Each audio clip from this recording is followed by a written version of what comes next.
বন্ধুরা, বাংলাদেশে বাস দুর্ঘটনা নিয়মিতই ঘটছে।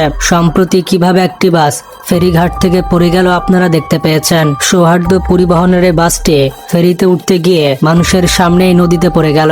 অবাক করা বিষয়টি হচ্ছে, বাসে 40 জন যাত্রী ছিল। যারা যারা দুর্ঘটনায় মারা গেছে সবার জন্য আমরা দোয়া করি। কমেন্টে আমিন লিখুন।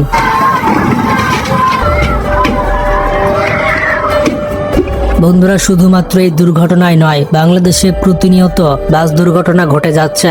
বাংলাদেশের বেশিরভাগ বাস অনেক দ্রুত গতির হয়ে থাকে এবং চালকরা দ্রুত গতির কারণে নিয়ন্ত্রণ করতে পারে না। আপনারা স্ক্রিনে দেখতে পাচ্ছেন, বাসগুলো দ্রুত গতিতে প্রতিযোগিতা করছে একে অপরকে টক্কর দেওয়ার জন্য।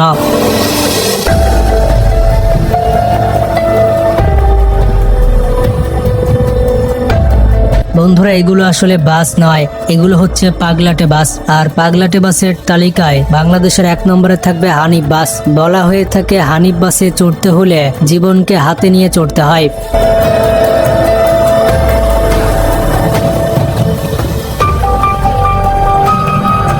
কারণ হানিফ বাসের চালকেরা অনেক বেশি দ্রুত গতিতে বাস চালিয়ে থাকে। মাঝে মধ্যে তাদের বাস নিয়ন্ত্রণের বাইরে চলে যায়।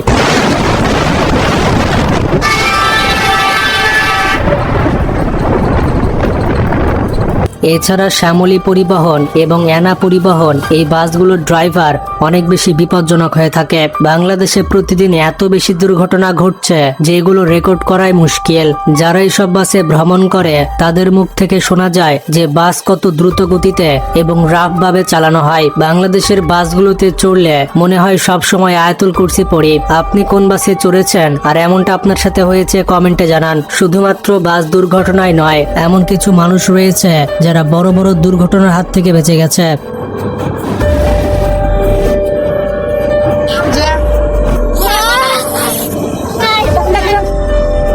যেমন এই ব্যক্তি তার পিকআপের পেছনে দাঁড়িয়েছিল আর হঠাৎ করে এই মাইক্রোবাসটি কিভাবে ধাক্কা দিল আপনারা দেখুন। তার ভাগ্য ভালো ছিল।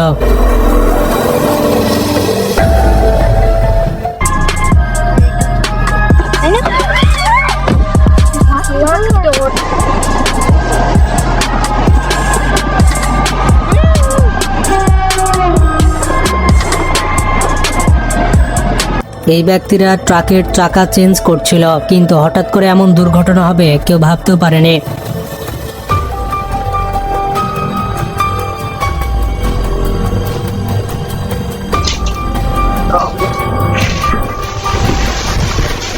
এখানে এই সাইকেল চালক ভেবেছিল যে প্রথম ট্রেনটি চলে গেছে, কিন্তু সামনে আরেকটি ট্রেন আছে সে বুঝতেই পারেনি।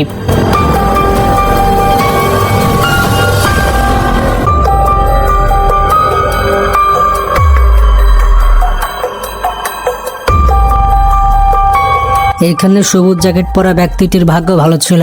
তার পেছনে যে একটি পাগলাটে গাড়ি আসছে সে বুঝতে পেরে যায়।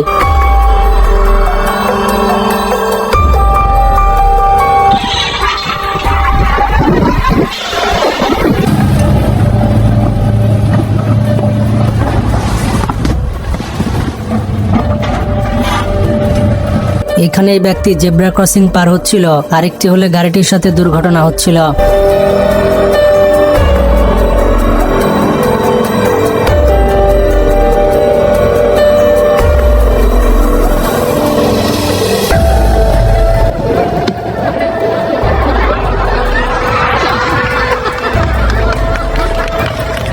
এখানে তো এই ব্যক্তি যেতে যেতে রেল লাইনের মাঝখানে পড়ে যায়। পরে এই দুজন ব্যক্তি টেনে হিচড়ে তাকে রেল লাইন থেকে সরায়।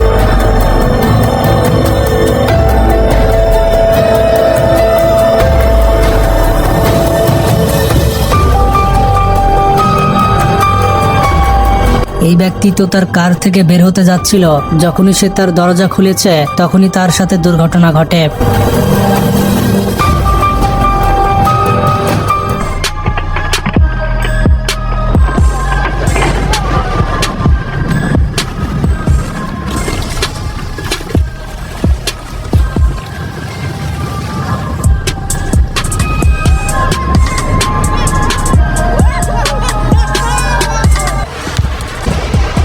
This is unnecessary.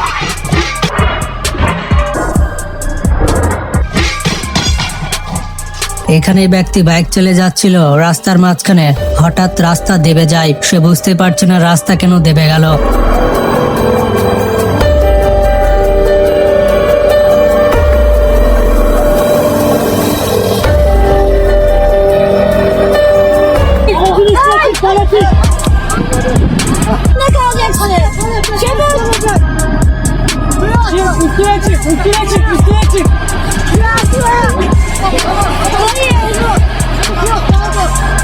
Tamam daha bir şey yok.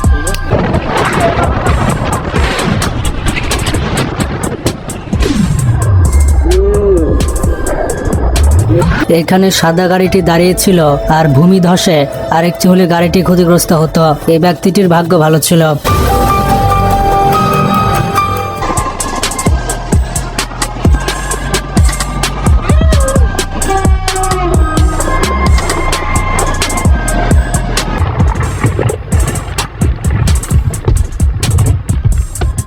জিমনেশিয়ামে এই ব্যক্তির ভাগ্য ভালো ছিল, আর একটু হলে ভারী জিনিসটি তার গায়ে পড়তো।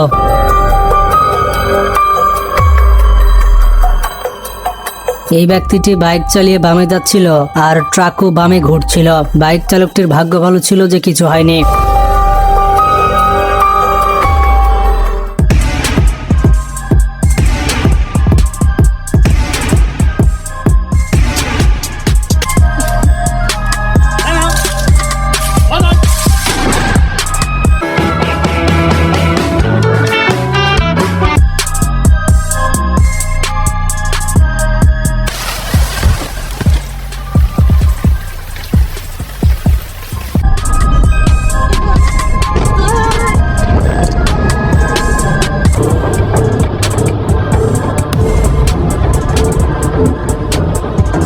এখানে সাদা গাড়িটি দাঁড়িয়ে ছিল এবং নিজে নিজে চলতে শুরু করে। তারপরে এই ব্যক্তি গিয়ে সামলায়।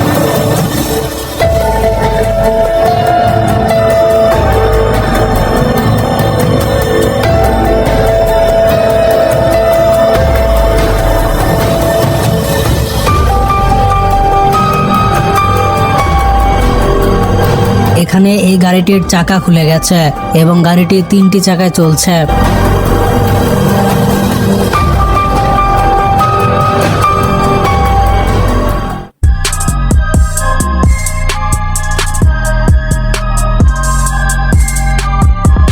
বন্ধুরা, পৃথিবীতে কত ভাগ্যবান মানুষ রয়েছে দেখতে পেলেন। আল্লাহ যেন আমাদের দুর্ঘটনায় মৃত্যু না দেয়, কমেন্টে আমিন লিখে। আমাদের মৃত্যু যেন স্বাভাবিকভাবে হয়, সিজদাতে হয়। আল্লাহর ইবাদত করতে করতে যেন আমরা মারা যেতে পারি। ভালো থাকবেন, টেক কেয়ার।